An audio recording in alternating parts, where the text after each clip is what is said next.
Mickey, Donald, Goofy. 10 cartoons across 5 years. The closest thing Disney ever built to Laurel and Hardy or the Marx Brothers. And yet, watch the last one they ever made.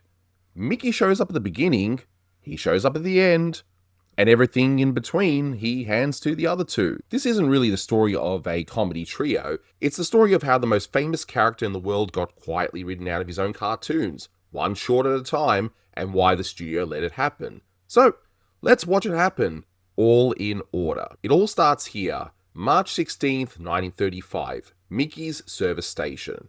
The first true trio short. Mickey, Donald, and Goofy running a service station together.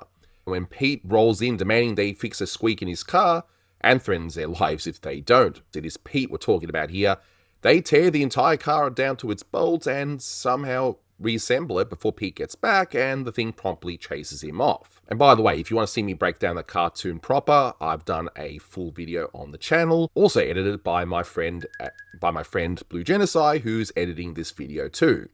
And right away, you can see why Disney was the studio to beat. This is really great cartoon slapstick. But notice what's already true in short number 1. This is a team. 3 equals splitting the work. Mickey isn't carrying it, he's actually sharing it. Now keep that in mind because that balance doesn't hold in future entries. And one quick historical footnote. Service Station is also one of the last black and white Mickey Mouse shorts ever made. Mickey's Kangaroo, released on April 13th, just under a month later, was the final one. And because production timelines tend to be all over the place, the band concert had already brought Mickey into full color earlier that same year.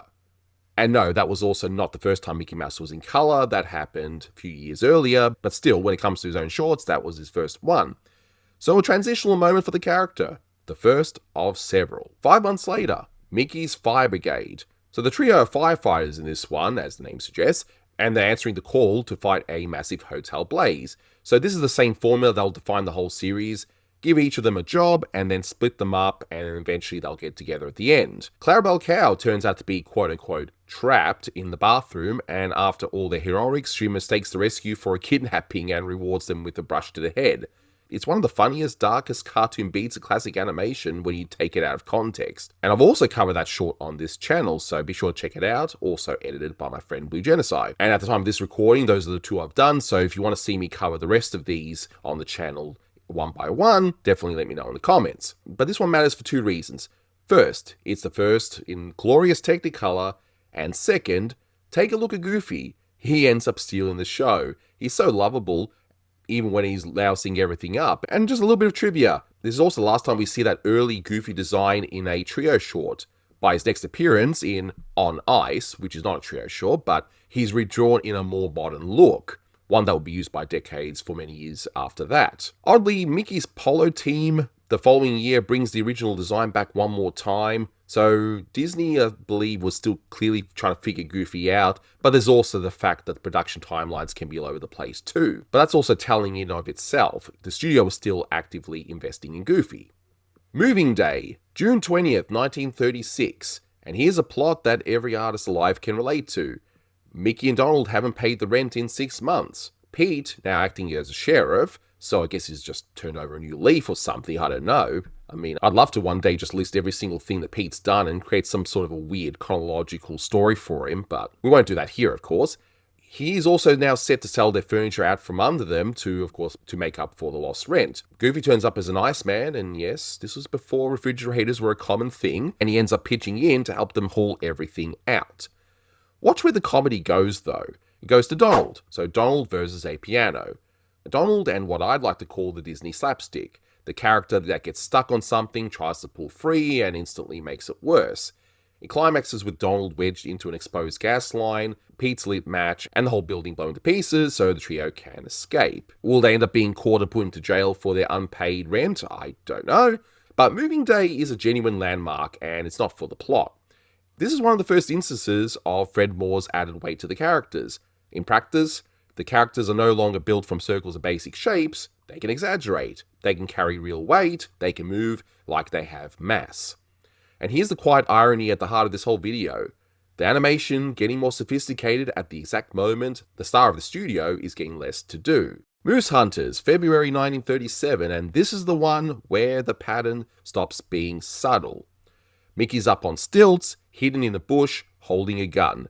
A detail I'm fairly sure Disney would prefer you to forget right now. Donald and Goofy are disguised as a lady moose, as only they could do it, of course. Now watch how fast Mickey exits his own cartoon. He drops the gun, it breaks, and a real moose starts casually eating the bush he's hiding in, and that's it. Mickey is taken out of the plot almost instantly. The rest is Donald and Goofy, the disgruntled bee, the two rival moose fighting over the so-called lady, the reveal, the chase, the crash into Mickey on the way out onto the boat. Oh, and side note, I love the goofy-looking early Disney animals in these, and it is wild to think Bambi was only a few years off, so it shows you just how fast the studio was moving, which makes the choice even clearer. They could do anything, but of course here they chose to sideline Mickey. Clock Cleaners, October 1937, and here's the line that gives the whole game away. The three are cleaning a giant clock tower. Donald gets his handed to him by inanimate objects, which never stops being funny. Well, at least his earlier ones anyway.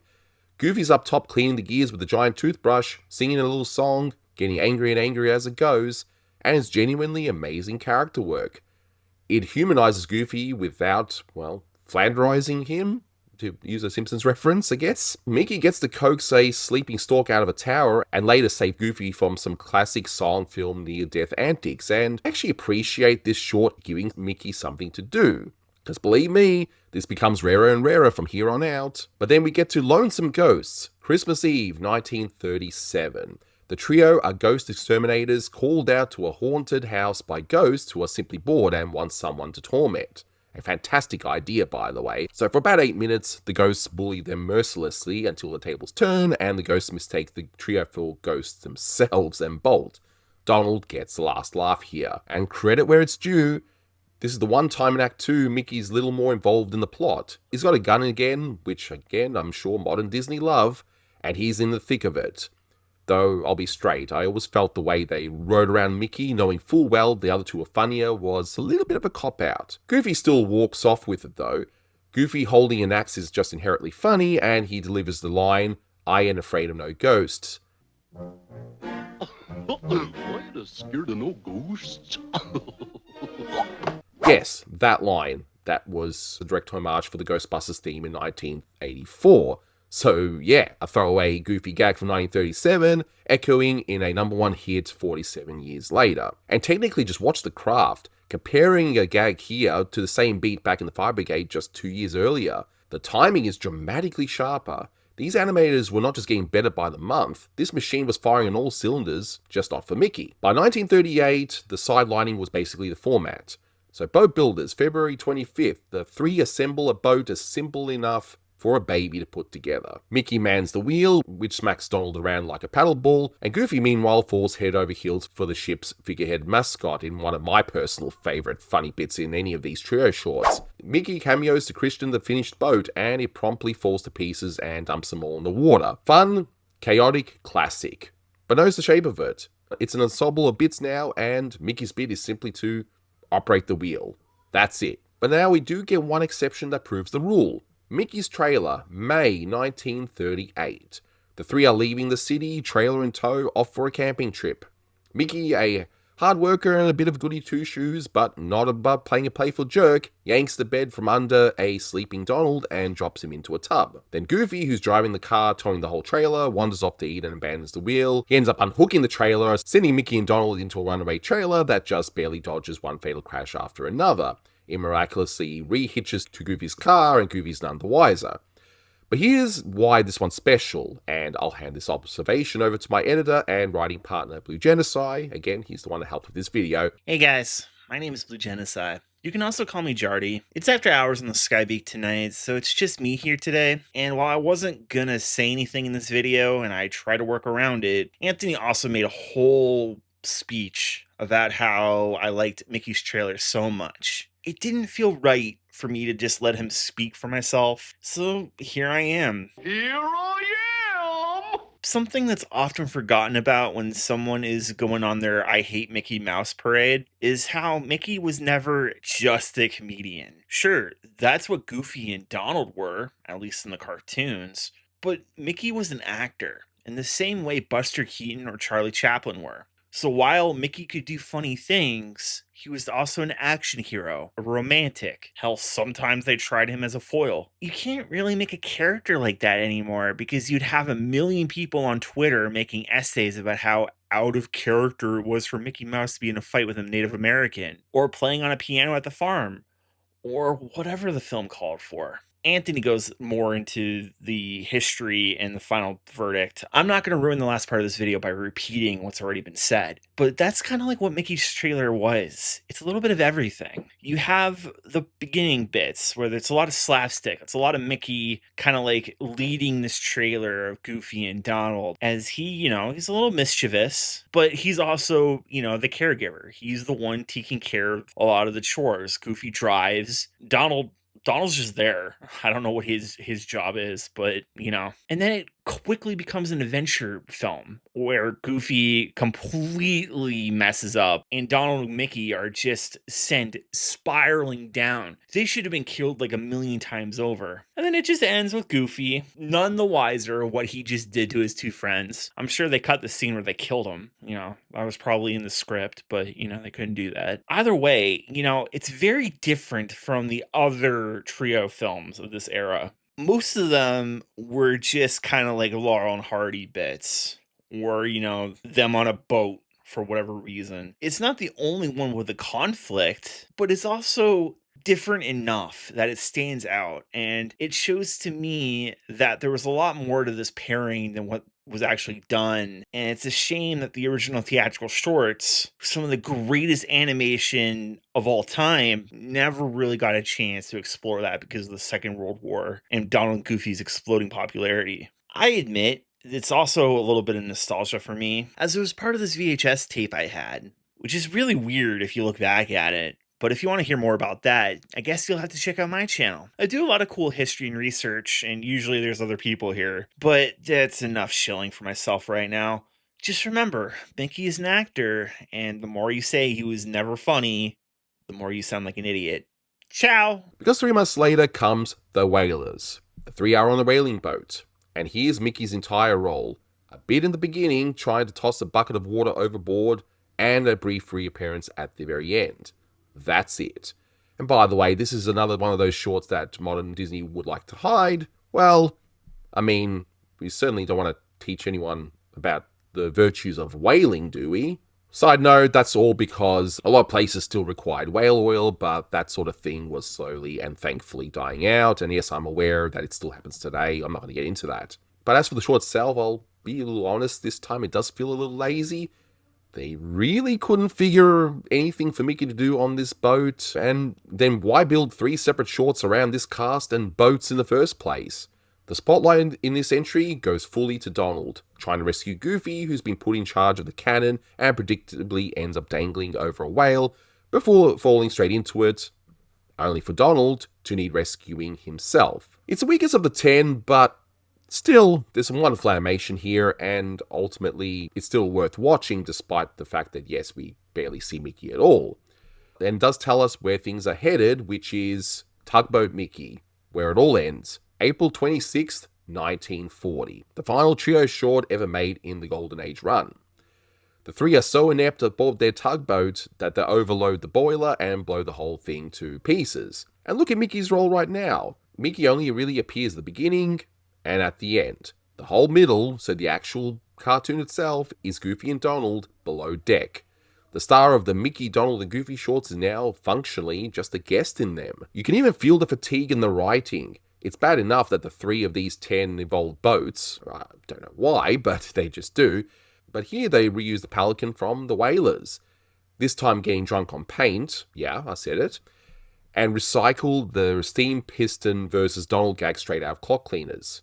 I sometimes forget this short even exists, if I'm being honest with you. It's not a bad one, if you watch it for what it is, but still, I much prefer the funnier, earlier boat entries.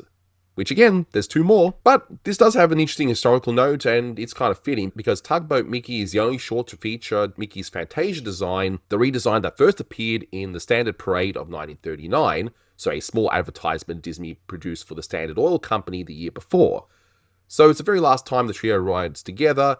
Mickey is wearing the face of his next grand era, and he's already halfway out the door on his way becoming a symbol. But don't feel sorry for Mickey. He comes back in a grand way in Fantasia. He then gets sort of forgotten again. But he comes back in a big way in the 50s as the face of the Mickey Mouse Club. Plenty of other things happen afterwards, which this video would go on forever if I went through every single one. But did Mickey lose here? No, I don't think that's it. If you watch these 10 in a row, you're not watching a character fail. You're watching a character getting promoted out of a job.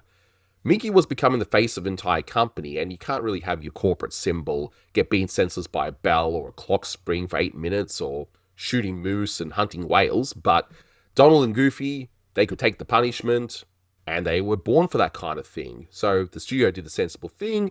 It let the funniest characters be funny, and Mickey become what he's always headed towards, the host, the icon, the brand. But the irony is that decades later, in the Mickey Mouse cartoons of the 2010s, those cartoons actually show that Mickey could actually be funny if they just tweaked a few things a little, but that's another video for another time. But the craft proves the point, so the animation got better every year across this run.